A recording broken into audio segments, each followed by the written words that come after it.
अरे भगवान जगन्नाथ जी मंदिर छोड़कर अपने भक्त के पास क्यों जा रहे हैं? और रथ यात्रा में ऐसा क्या हुआ जिसकी वजह से ठाकुर जी भी परेशान थे? आइए जानते हैं इस भक्तिपूर्ण कथा में। जगन्नाथपुरी में भोलाराम नाम का एक सीधा साधा और गरीब आदमी रहता था। भोलाराम भगवान जगन्नाथ जी का बहुत बड़ा भक्त था। वह हमेशा ठाकुर जी की भक्ति में लीन रहता था। रोज सुबह वह दूर जंगल में जाकर ठाकुर जी के लिए ताजे ताजे फल तोड़कर लाता और ठाकुर जी को प्रेम पूर्वक भोग लगाता। फिर बचे हुए फलों को बेचकर अपने घर का खर्च चलाता था। ठाकुर जी भोलाराम का प्रेम और भक्ति देखकर बहुत प्रसन्न होते थे। वे तरह तरह के स्वादिष्ट भोगों को छोड़कर भोलाराम के प्रेम से अर्पित फलों का आनंद लेते थे।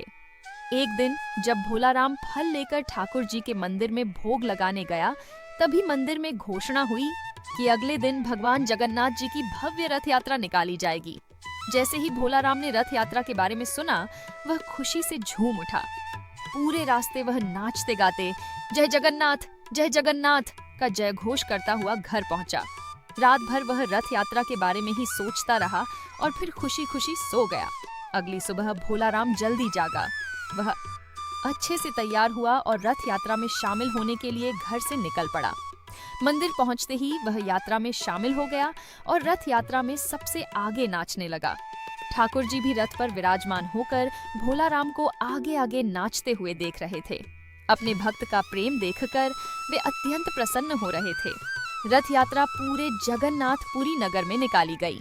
उस यात्रा में भोलाराम ने सबसे अधिक नृत्य किया और ठाकुर जी के अनेक भजन गाए।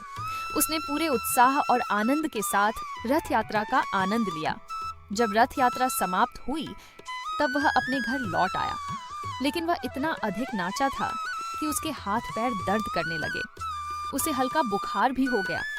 थकान और कमजोरी के कारण वह बिना कुछ खाए पिए ही सो गया।